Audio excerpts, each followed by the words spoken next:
What's going on, everybody? My name is Austin, and this is my 2008 Volkswagen GTI.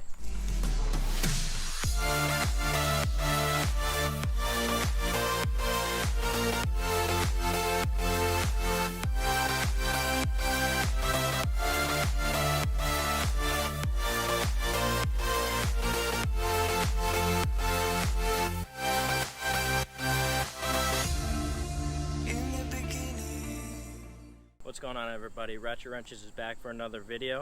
If you're new to the channel, thanks for stopping by. If you're a returning subscriber, thank you as always. But today I'm going to show you guys the top 5 reasons why the GTI is the perfect buy.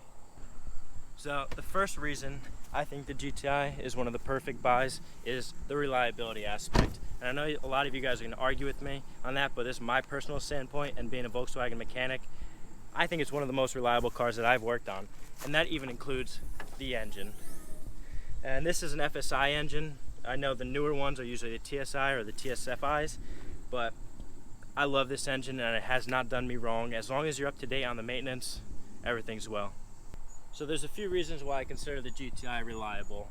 First, I'm going to say it has never left me on the side of the road, and by that I do not mean with the nails in the tire or a flat tire, because there's no way to predict that. It's nothing you can do to prevent that. It happens, it happens.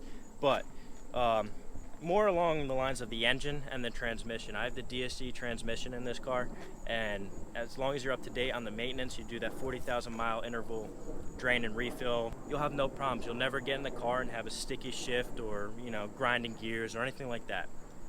Very reliable, and I have over 100,000 miles on this vehicle. Also, the engine, pretty much haven't replaced anything other than, spark plugs, simple things like that. But big components like the high pressure fuel pump or anything like that has not failed me to this day, and I consider it a very reliable car. And most of the cars that come into my shop are not the Mark 5 GTI or the Mark 5 Jetta, because it's the same engine depending on which trim and whatnot you have, but very reliable vehicles. So the second thing I love about this vehicle and consider a very perfect buy is the handling / performance. And clearly my car's lowered, but even with the stock suspension, the handling around corners and everything is just so smooth and agile. You could take turns at a fast speed, and it's just a fun car to drive. Also, the performance, it's got that 2-liter turbo 4-cylinder, and when you get on it, it pulls. So you could get to point A and B real freaking quick if you wanted to. Going along with the suspension aspect, the center of gravity of this car is perfect. So like I was saying, when you take turns, you're taking them almost like you're flush to the ground, and you don't feel like you're really lifting up off the ground, like how some cars have body roll. But this car, it's just perfect in that aspect.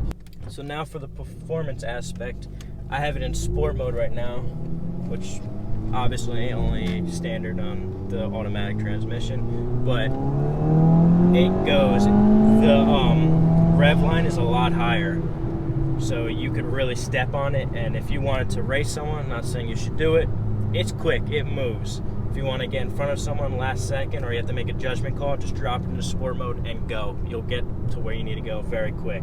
Also, this car offers paddle shifters, which are super fun. That's an albino deer. I've never seen that before in my lifetime. I'm so sorry.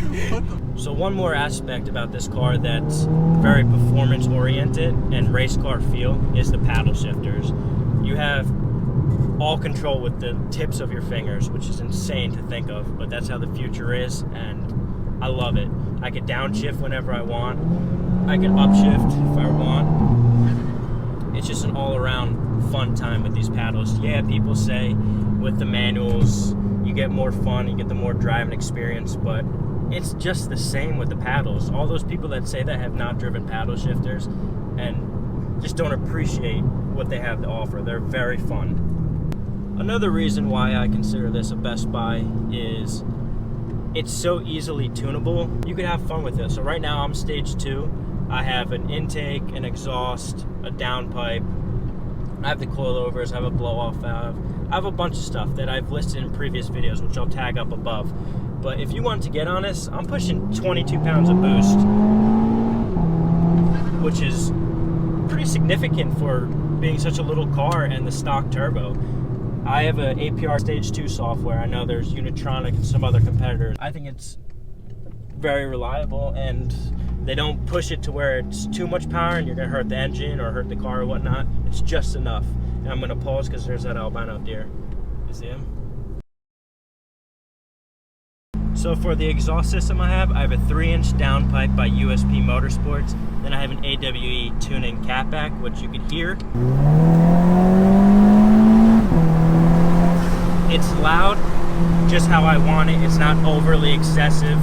It doesn't have a very big drone aspect, so if I'm driving the highway and I'm cruising at 60 miles an hour, it's a perfect pitch tone for me. I know there are a lot of people that say it's quiet, but personally, I love it. I enjoy it. It's your car, right? Do what you want with it. That's where you get, the catback is mostly where you're getting the sound from, and you could buy them pretty affordable. So, like I was saying, you can mod this car for cheap. It's very accessible for mods. There's so many mods you could do for it. The Euro scene is big nowadays, and people want to get these cars and mod them and do their spin on it. The downpipe that I have is, like I said, 3-inch, and that's where you're getting the more turbo noise from, and you're getting the performance gain. Especially with the tune, it just really livens up the car.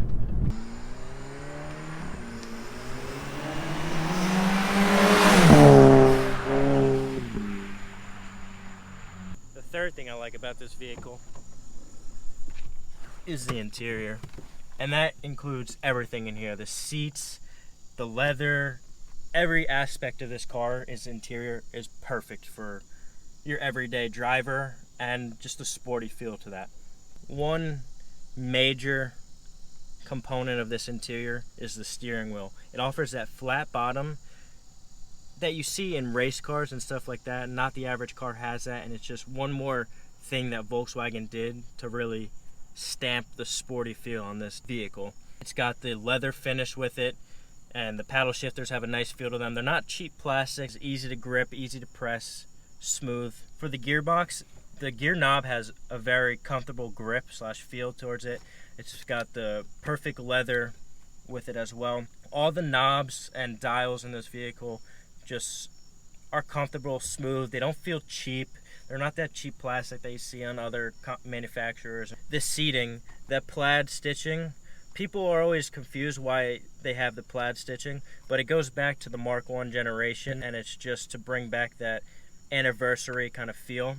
And they catch a lot of eyes. A lot of people think I customized them and did it myself, but no, that's stock and that's how they look, and they're just very firm. Even the seats hug you nice, not like kind of like a bucket seat. It hugs you, makes you feel once again in that racy aspect. So going along with the seats, there's plenty of leg room in the rear hatch, which is surprising for a hatchback, but minus the extra 2 doors to make it the 4-door, it's still very comfortable, and people enjoy going in the back of my car. The whole front dashboard is just a dome-like structure, and it makes you just want to look at all the gauges. You feel real in tune with what's going on. You have the gas, you have the speedometer, tachometer.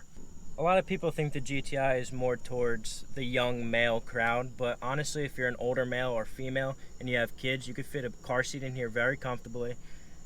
You have very spacious amount of room in the rear hatch, so you could go to a grocery store. You could fit, I've seen people fit a lot of weird things in this hatch, especially if you put down those rear seats. So overall, the Volkswagen GTI's interior perfectly suits the racing feel / the comfortability aspect, and I wouldn't go any other way with this interior. One must is lower the car. The stock gives it a nice stance, but not nice enough. I mean, it's still a little big of a wheel gap. You could get coilovers, lowering springs, or any air suspension, any kind of setup like that. It just completes the car, makes it look so much cleaner, so much more aggressive and sportier. So I definitely suggest doing that. All right, last but not least, it's super affordable. And this even goes for the newer GTIs. They're right off the bat, they're sporty, they're fun, energetic, fast. It's all around a great car to drive, and they're affordable. Brand new ones are running around like 23, 24 grand or whatever, but you could even get an older generation that has lower amount of miles and still within 5 to, maybe I'll backtrack a little, maybe like 3 grand to 7 grand. I know it's a broad range, but depending on mileage, mods and whatnot, it's very affordable. So if you're looking for your first vehicle and you want it to be fun and you want to get into modding your cars, this would definitely be the route to go. And it's setting you up for if you want to eventually get a nicer car that is even faster. It's a good platform to start with. Alright, so along with the aspect of being cheap, it comes with a lot of amenities that is not stock on your average vehicle. I mean, you have the HID headlights, even offers fog lights, which is not seen on a lot of cars nowadays. It's kind of upsetting, but fog lights is definitely very helpful. You even have the turn signals in the mirror caps that are LED, which is just a nice luxury feel to it for being so cheap and affordable. Alright guys, that's a wrap for today's video. I hope you enjoyed. If you're new to the channel, please subscribe. Definitely give it a thumbs up, it helps a lot, and also turn on that notification bell. If you're a returning subscriber, thank you as always. Thumbs up and give it a comment and what you guys thought. If you want to see some other ideas with this GTI before I sell it, please comment down below what you want to see. And also please give us a follow on our Instagram, follow our Facebook, and we'll see you in the next video. Ratchet Wrenches is out.